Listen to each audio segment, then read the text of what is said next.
Bonjour, Nicolas Mahé, chef de produit System-X pour IBM France. Bonjour, Damien Buisson, spécialiste virtualisation chez Microsoft France. Nous allons vous présenter la solution For You Pack, une solution de virtualisation basée sur des technologies IBM et Microsoft à destination des PME-PMI. Mais Nicolas, virtualisation, ça sert à quoi? Quels sont les bénéfices aujourd'hui pour une PME-PMI? Alors, les bénéfices, ils sont de deux ordres. Des bénéfices immédiats et des bénéfices pour le futur. Dans un premier temps, le bénéfice majeur va être lié à la réduction des coûts, réduction du nombre de machines, ainsi que l'ensemble des coûts associés à cette réduction du nombre de machines à gérer. Un deuxième gain, ça va être au niveau de l'agilité. On va gagner en temps de déploiement de nouvelles machines virtuelles pour servir des besoins business, des applicatifs nécessaires pour le business de chacun de nos clients. Un autre point aussi majeur est au niveau de l'amélioration de la disponibilité. La virtualisation aujourd'hui permet de gérer ce qu'on appelle des clusters, de créer des clusters et permettre en cas de défaillance d'un serveur physique ou d'un autre de pouvoir reprendre l'activité. Avant la virtualisation, c'était des mécanismes qui étaient possibles mais bien plus coûteux.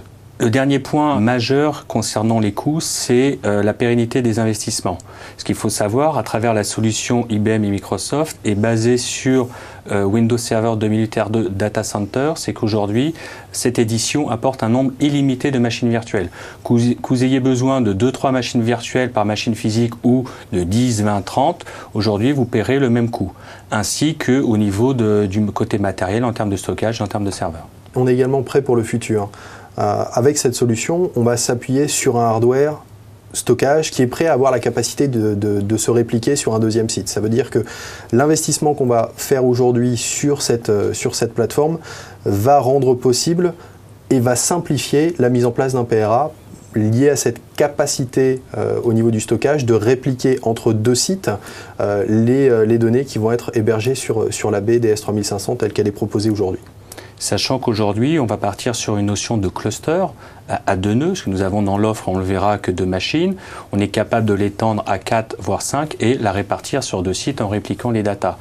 Un autre point qui peut être important, aujourd'hui, on parle de virtualisation de serveurs, de consolidation de serveurs pour optimiser les coûts.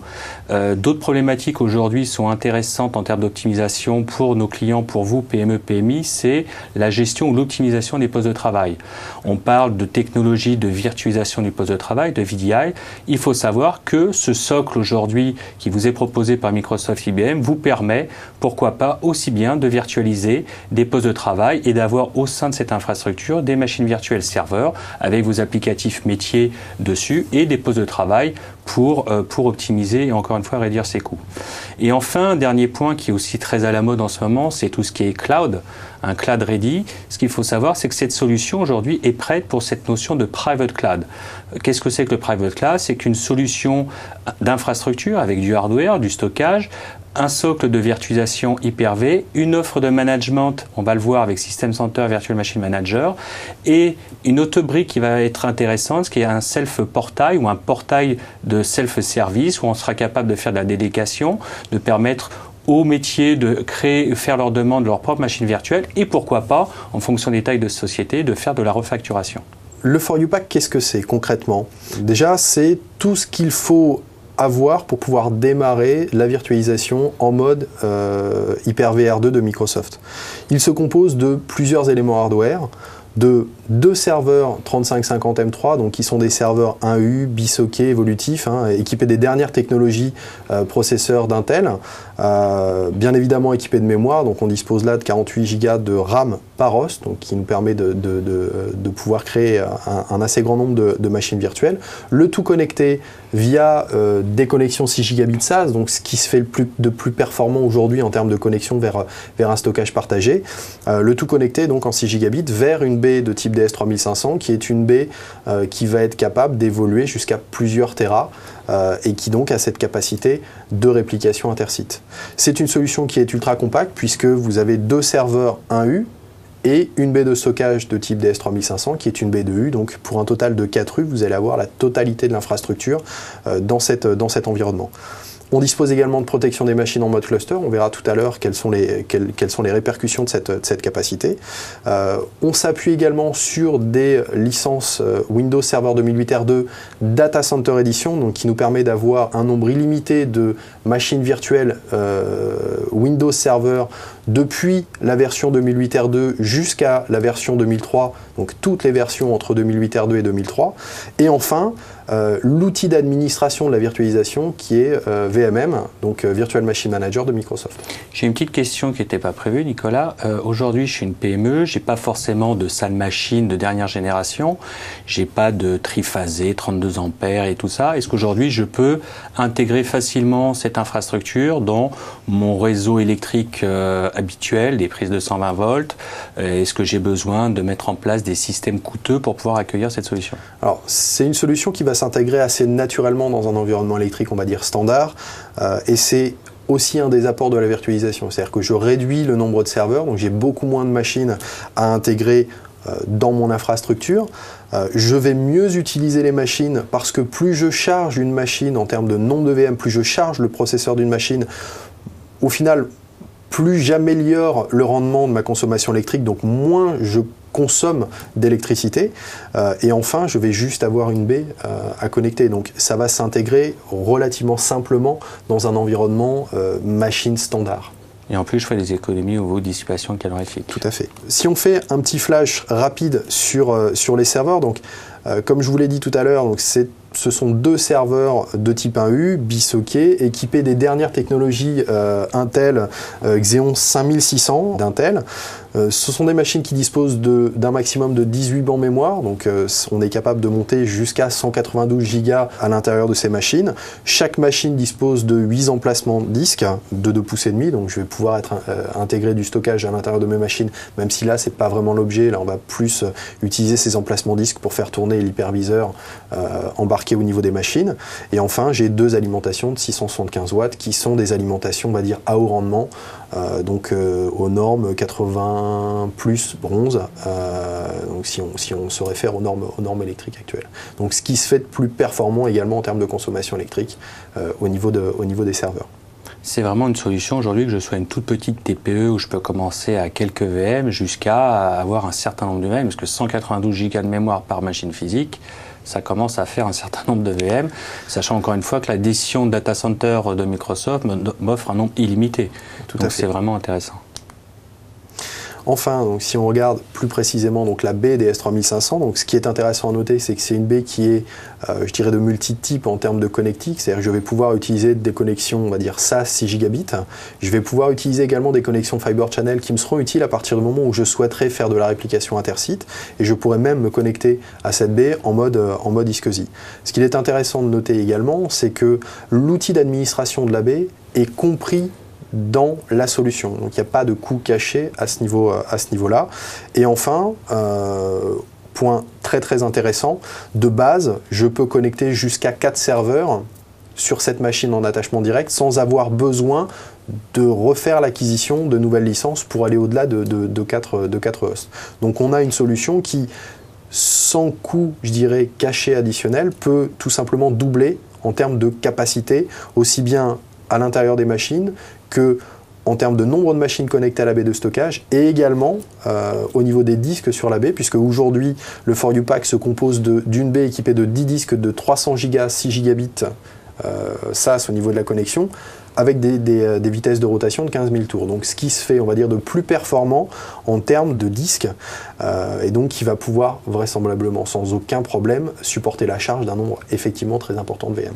C'est vraiment une solution, ce qu'on appelle scalable, évolutive, parce qu'aujourd'hui, j'ai que 2 serveurs dans l'offre, demain je peux en connecter 2 autres de plus, sans coût encore une fois, et je pérennise mon investissement. Concernant les éditions, donc Microsoft, IBM a son catalogue de produits qui sont encadrés en rouge sur le slide qui vous est présenté. L'offre sur la gauche qui est le produit System Center Virtual Machine Manager, qui est le produit de management de la virtualisation Microsoft. Et enfin l'édition Windows Server 2008 R2 Data Center Edition, qui est une édition par processeur, qui est un licensing par processeur physique, quel que soit le nombre de cœurs, par contre qui a le bénéfice d'offrir un nombre illimité de machines virtuelles Windows Server, et quelle que soit l'édition, de 2008 R2 2003, 2008, 2003 R2, 2003, jusqu'à l'édition supportée par Microsoft. Si on regarde un petit peu quelques fonctionnalités qui sont intéressantes à travers System Center Virtual Manager, premièrement, ce qu'on appelle le provisioning. À quoi sert le provisioning? Quels sont les avantages du provisioning? Le provisioning, c'est être capable de déployer en quelques clics, en quelques minutes, des nouveaux services, des nouveaux serveurs Windows Server, avec même peut-être des applications déjà dessus. Donc on parle d'appliance. Prendre un exemple, aujourd'hui, vous avez besoin de serveurs web. Demain, vous avez un pic d'activité au niveau de vos frontaux web, par exemple. Est un exemple parmi tant d'autres. En 2-3 clics, vous allez mettre en place sur votre infrastructure réseau de nouveaux serveurs. Si on prend un petit peu, on fait le parallèle avec les serveurs physiques avant, il fallait aller racker le serveur, aller le câbler, aller le brancher sur les bons ports réseau, installer l'OS, installer l'applicatif. Ça mettait un certain temps en fonction des sociétés, entre quelques heures et quelques jours. Grâce à la virtualisation aujourd'hui, ces opérations sont limitées à 3, 4, 5, 10 minutes, 15 minutes au maximum. Un autre point qui est intéressant, encore une fois, c'est la virtualisation permet d'augmenter le niveau de disponibilité. On a à travers la virtualisation des mécanismes qu'on appelle de migration ou de migration à chaud, ce qu'on appelle chez Microsoft le live migration. Que de façon spontanée ou non, je peux, si je le souhaite, déplacer des machines virtuelles qui sont en mode d'exécution avec des utilisateurs qui sont connectés sur leurs applicatifs au-dessus de ces operating systems et je vais être capable de déplacer ces machines virtuelles à chaud sans interrompre le travail que font les utilisateurs qui sont connectés dessus. Donc, ce qu'on appelle la migration des machines virtuelles. Soit je vais le faire de façon manuelle pour programmer, pour rééquilibrer la charge entre un serveur à un autre, ou parce que j'ai planifié une opération de maintenance sur mon premier serveur, parce que je veux rajouter de la mémoire ou je veux rajouter des choses. Et dans ce cas-là, je vais mettre ce serveur en mode maintenance et automatiquement, je vais être capable de déplacer mes machines virtuelles qui sont en train d'être exécutées sans interrompre l'exécution de ce que je suis en train de faire. Un autre point qui est encore aussi intéressant, c'est qu'aujourd'hui, on va prendre du postulat que vous n'avez pas de virtualisation, mais vous avez quelques serveurs physiques aujourd'hui et qui vous coûtent très cher en termes de maintenance, tout ça, et vous avez dit, voilà, l'offre qui m'est présentée aujourd'hui va être intéressante. Ce qui peut être impactant en termes de coût, c'est dire, voilà, si je suis obligé de tout réinstaller, ce que j'avais sur mes serveurs physiques, c'est-à-dire mon OS, mon applicatif, la configuration que j'ai faite, et je dois tout réinstaller dans une machine virtuelle, ça peut être un petit peu long et un petit peu coûteux. Il faut savoir qu'à travers notre produit de management, on a des outils qu'on appelle de P2V, de migration physique to virtuel. Ça consiste à venir aspirer à chaud, encore une fois, on est capable de le faire soit à chaud, soit serveur arrêté, tout ce qu'il y a sur votre serveur physique et le transformer, le convertir dans une machine virtuelle qui va s'exécuter sur votre hyperviseur, donc sur Hyper-V. Ça, c'est vraiment des mécanismes aujourd'hui qui sont foncièrement intéressants.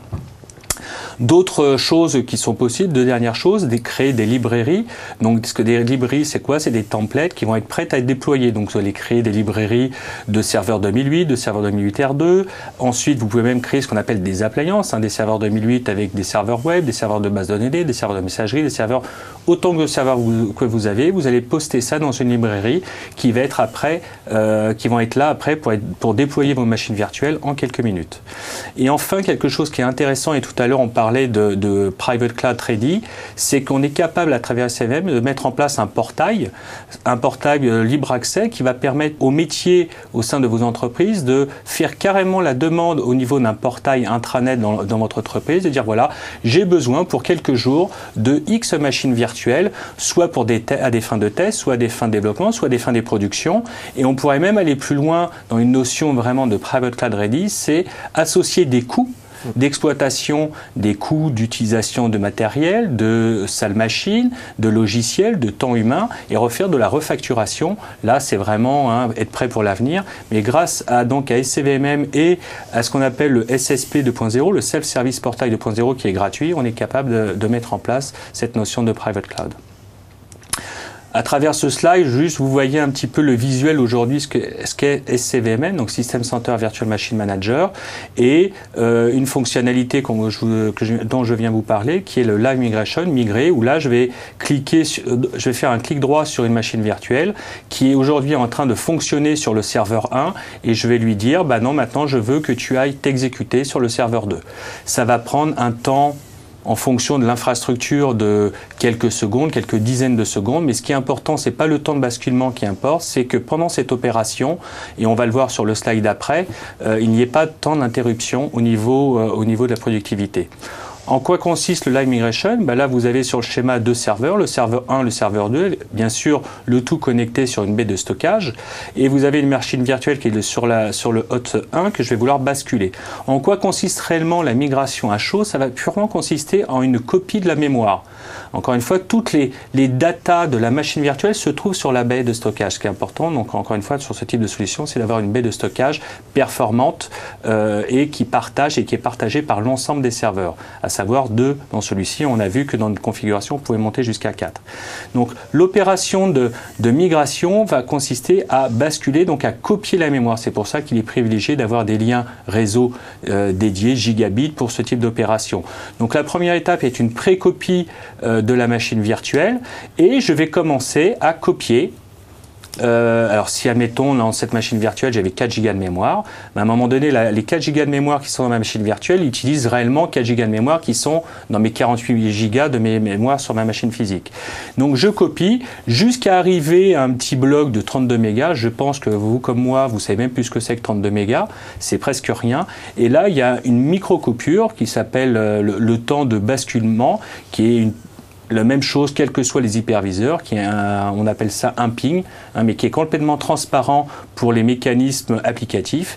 Et du coup, je redirige ensuite mes clients sur ma machine 2 et j'ai une continuité d'activité. Voilà, juste schématiquement pour expliquer en quoi consiste le live migration. Je te rends la main pour la synthèse de cette superbe offre. Très bien. Donc au niveau de la synthèse, donc pour reprendre les différents éléments, donc on dispose dans le cadre du For You Pack d'une baie de stockage équipée de 10 disques 300 Go 15 000 tours, le tout connecté en double attachement à des serveurs 1U bisockets équipés chacun de 48 Go de RAM, chaque host disposant de 2 ports réseau, bien évidemment tout ça c'est évolutif également. Sur chacune des machines, je vais avoir installé un Windows Server 2008 R2 édition Data Center qui vont me permettre de pouvoir créer un nombre de machines virtuelles illimité en mode Windows Server, donc de 2008 R2 jusqu'à 2003, toutes les éditions de 2008 R2 jusqu'à 2003. Tu es un spécialiste Microsoft maintenant. Je deviens un spécialiste. Et également donc de VMM, donc de Virtual Machine Manager, qui va me permettre d'orchestrer, de gérer et d'orchestrer la virtualisation au sein de mes deux serveurs. Donc on est face à une solution qui est je dirais qui va tenir un maximum, on va dire, de 50 VM dans l'état actuel, sachant que quand on parle de sizing au nombre de VM, on est toujours conscient que les VM sont différentes les unes des autres, mais en moyenne, on va pouvoir monter jusqu'à une cinquantaine de VM.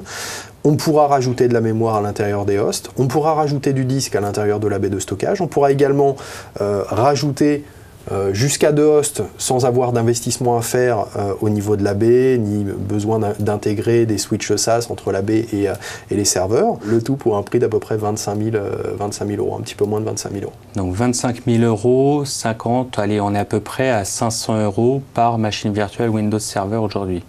Il y a des solutions équivalentes aujourd'hui à ce prix-là? Alors des solutions qui offrent ce même niveau de disponibilité, d'agilité?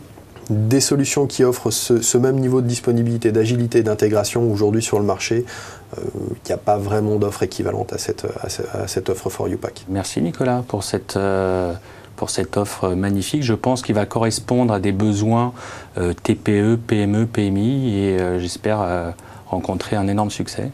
J'espère aussi. Merci, bonne journée. Merci.